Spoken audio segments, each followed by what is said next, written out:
बाजार में ना एक बहुत बड़ा डर है जो हमेशा तब सामने आता है जब मार्केट थोड़ा सुस्त होता है या फिर रिटर्न नहीं दे रहा होता, और ये डर सोशल मीडिया पर घूमने लगता है। डर ये कि अगर हमारा मार्केट भी सालों तक एक ही जगह पर अटक गया तो क्या होगा।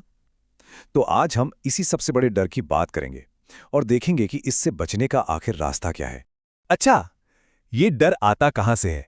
ये आता है जापान के एग्जाम्पल से। जब भी बाजार कुछ साल नहीं चलता ना, तो सोशल मीडिया पर यह सवाल जरूर उठता है, और हो सकता है आपके मन में भी आया हो कि कहीं इंडियन मार्केट अगला जापान तो नहीं बन जाएगा। ये एक ऐसा सवाल है जो हर इन्वेस्टर को कहीं ना कहीं परेशान करता है। जरा सोचिए, 35 इयर्स, ये सुनने में ही कितना बड़ा नंबर लगता है ना? जापान का जो मेन इंडेक्स है निकी, वो 1989 में अपने पीक पर था और उसे वापस उसी लेवल तक पहुंचने में 2024-25 तक का वक्त लग गया। मतलब पूरे 35 इयर्स। आप सोचिए, एक पूरी पीढ़ी निकल गई और इंडेक्स वहीं का वहीं खड़ा रहा। यही वो आंकड़ा है जो इस डर को इतना रियल बना देता है। तो ये बिल्कुल नॉर्मल है कि जब बाजार में रिटर्न कम मिलते हैं तो ये डर और बढ़ने लगता है। हर कोई यही सोचता है कि क्या मेरा पैसा भी ऐसे ही अटक जाएगा? लेकिन घबराने की जरूरत नहीं है। इसका एक नहीं बल्कि दो बहुत ही प्रैक्टिकल सॉल्यूशन हैं, और आज हम उन्हीं पर बात करने वाले हैं। तो हमारा पहला सॉल्यूशन है डाइवर्सिफिकेशन। इसको आप अपने पोर्टफोलियो का सुरक्षा कवच भी कह सकते हैं। यह सबसे पहला और सबसे जरूरी नियम है जो आपको बाजार की लंबी सुस्ती से बचा सकता है। चलिए समझते हैं कि यह काम कैसे करता है। एक बहुत जरूरी बात जो इस स्लाइड पर भी लिखी है वो ये कि इंडेक्स फंड आपके पोर्टफोलियो का एक हिस्सा होना चाहिए, पूरा का पूरा पोर्टफोलियो नहीं। देखिए, आजकल इंडेक्स फंड में इन्वेस्ट करना बहुत पॉपुलर हो गया है और ये अच्छी स्ट्रैटेजी है भी, लेकिन सिर्फ और सिर्फ इंडेक्स के भरोसे बैठ जाना आपको फंसा सकता है। देखिए, अगर कोई सिर्फ इंडेक्स में पैसा लगाता है तो वो इंडेक्स के साथ ही फंस जाता है। अगर इंडेक्स कई सालों तक नहीं चला तो रिटर्न भी जीरो हो सकता है। पर दूसरी तरफ एक समझदार डाइवर्सिफाइड स्टॉक पिकर है जो अलग अलग कंपनियों में पैसा लगाता है। वो उन खास कंपनियों में ग्रोथ ढूंढ सकता है जो इंडेक्स से कहीं बेहतर कर रही हैं, और इस तरह वो 2x, 3x या 5x तक का रिटर्न भी कमा सकता है। तो सबसे जरूरी बात यह है कि शेयर बाजार का मतलब सिर्फ इंडेक्स नहीं होता, बल्कि उसमें शामिल कंपनियां होती हैं। जब जापान का इंडेक्स 35 साल तक फ्लैट था ना, तब भी वहां की कई कंपनियां पूरी दुनिया में सफल हो रही थीं। अरे, हमारे इंडियन मार्केट में भी ऐसा कई बार हुआ है कि इंडेक्स 2-2 साल तक नहीं चला, लेकिन कुछ स्टॉक्स ने तो इन्वेस्टर्स का पैसा कई गुना कर दिया। तो कुंजी क्या है?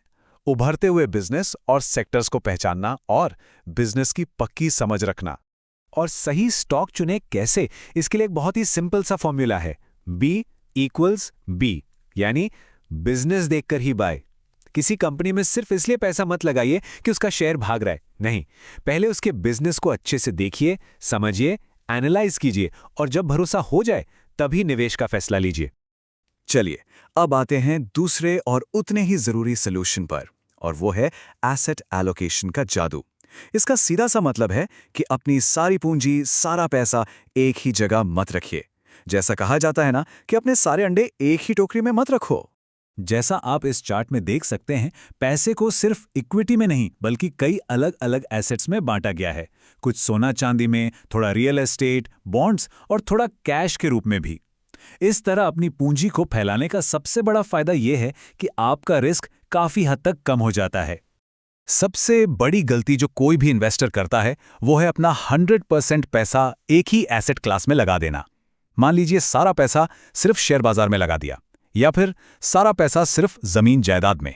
अगर उस एक एसेट क्लास में कुछ भी गड़बड़ हुई तो पूरी की पूरी पूंजी फंस सकती है। इसका एक बिल्कुल ताज़ा उदाहरण देखते हैं। पिछले 2 सालों में इक्विटी मार्केट का प्रदर्शन कुछ खास नहीं रहा, मतलब फ्लैट ही रहा है। लेकिन इसी दौरान सोने और चांदी ने बहुत जबरदस्त रिटर्न दिए हैं। अब आप सोचिए, अगर किसी ने अपना पैसा इन सब में बांट कर रखा होता तो उसका टोटल पोर्टफोलियो बैलेंस्ड रहता। एक एसेट की कमजोरी को दूसरे की मजबूती ने संभाल लिया होता। और बस यही तो एसेट एलोकेशन का सीक्रेट है।